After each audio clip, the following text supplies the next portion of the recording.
इसके हमारे पास नेक्स्ट हमारे पास जो दिख रहा है इसमें क्या है, हमारे पास हर एक साइड पे को हमारे पास ये ऐसे हमारे पास दो लाइन कटी हुई दिख रही है। इसका मतलब होता है कि जितनी लाइन का मेजरमेंट ये है उसका उतना ही ये भी है सेम। ये सारी के सारी इसमें जितने भी लाइन सेगमेंट दिख रहे हैं हमें सब सेम है। अगर ये 2 सेंटीमीटर का तो हर एक 2 सेंटीमीटर का होगा, अगर ये 3 का है तो हर एक 3 का होगा। अब कितने का ये तो हमें पता नहीं है, यहाँ पे को हमें एक्स दे रखा है, ठीक है। तो एक चीज़ याद रखना कि रेगुलर जो भी चीज़ें होती हैं उसमें साइज सेम होती है और एंगल भी सेम होते हैं। अगर ये एक्स है तो यहाँ भी एक्स ही होगा, ये भी एक्स ही होगा, ये भी एक्स होगा और ये भी एक्स होगा। तो हम लोग किसी भी एक एक्स की वैल्यू फाइंड करेंगे, हर किसी एंगल की एंगल वैल्यू फाइंड हो जाएगी।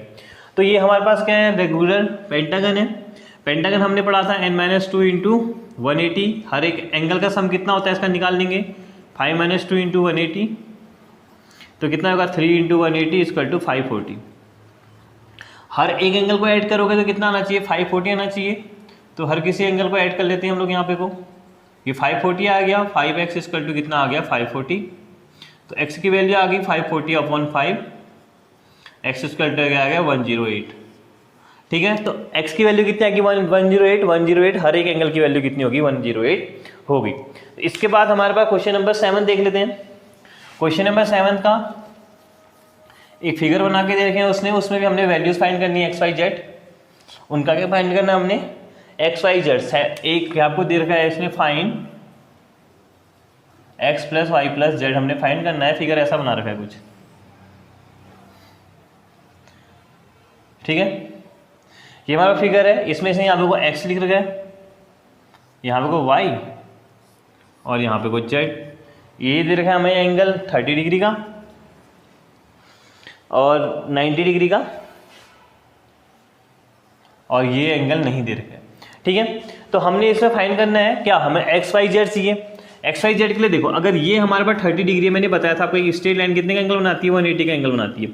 अगर ये 30 का तो ये कितने का होगा 150 का। कैसे होगा, जेड प्लस 30 इक्वल टू 180 होता है, ये हमें पता है क्योंकि एक स्ट्रेट लाइन बना रही है यहाँ पे को। देखो ये हमको जेड का है, यहाँ पे को 30 डिग्री है, तो हमें पता चल जाएगा इन दोनों का अगर मैं सम करूँ तो 180 आना। तो जेड इक्वल टू कितना आएगा 150, जेड तो हमारा 150 आ गया। ऐसे ही एक्स फाइंड कर सकते हैं हम लोग यहाँ पे को, एक्स कितना है 90 है, तो दूसरा एंगल भी कितने का 190 का। देखो ये लाइन है, ये ऐसे कट करके अगर ये 90 का एंगल बना रहा है तो ये भी कितने का बनेगा 90, तभी ये 180 हो सकता है। तो x 90 plus X equal to 180, X equal to 90 degree.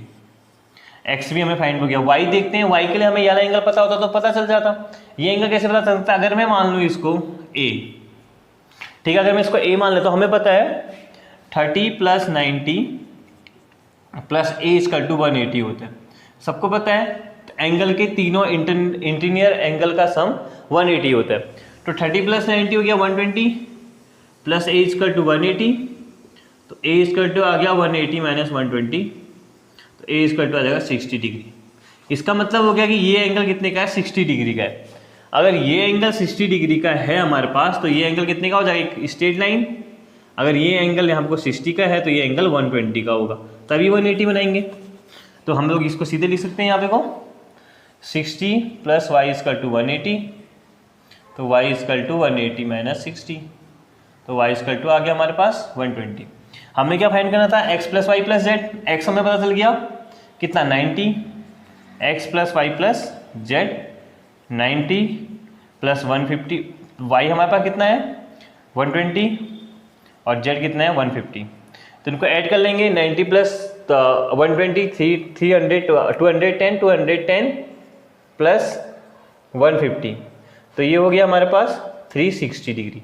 तो क्या पता चला हमें कि ट्रायंगल के इंटीरियर एक्सटीरियर एंगल का सम कितना होता है 360 हमारे पास यहाँ पे को आ गया, ठीक है। तो इसके ये angle x plus Y plus z कितना आ गया 360 डिग्री आ गया, ठीक है।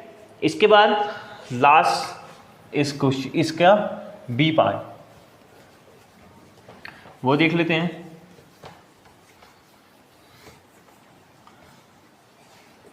इसको हाफ सॉल्व करने की कोशिश करूंगा मैं, हाफ आप करिएगा इसको, क्योंकि तभी आपको ये समझ में आएगा, अदरवाइज ये क्वेश्चंस ऐसे ही निकल जाएंगे।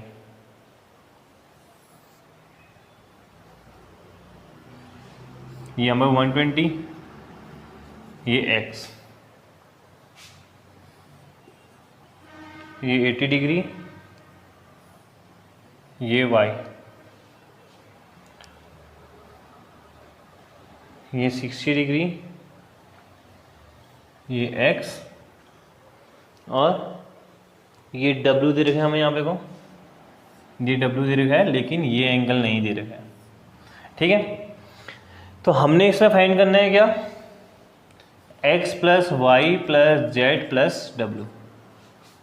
एक्स वाई यहाँ पे कुछ जेड होगा इसका मतलब, ओके यहाँ पे कुछ जेड है, यहाँ कुछ जेड, यहाँ पे वो एक्स है। ठीक है, एक्स वाई जेड डब्ल्यू फाइंड करना है। तो हमें पता होना चाहिए ये 80 हो गया तो ये सिंपल निकाल लेंगे 100 सेंटीमीटर 100 डिग्री।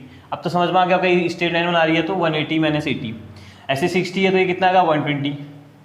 सेम ये 120 है तो ये कितना होगा 60 डिग्री। ठीक है, अब क्या फाइंड करना है हमें पता है कि इन चारों एंगल को अगर मैं सम करूँ तो कितना आना चाहिए 360 आना चाहिए। इसको कुछ नाम देता हूँ, इसको नाम देता हूँ ए। हमें पता है A plus 60 degree plus 80 degree plus 120 degree. कहाँ से लिखा मैंने, ए 60 80 120, इन तीनों को सम करने का कितना आना चाहिए 360 आना चाहिए। क्यों आना चाहिए 360, क्योंकि इसके 4 साइड्स है, 4 साइड्स है तो हम लोग निकाल सकते हैं इनका सम कितना होता है। हमें वैसे याद होना चाहिए कि क्वाड्रिलेटरल का सम कितना होता है 360 होता है, क्वाड्रिलेटरल के इंटीरियर एंगल का सम 360 होता है।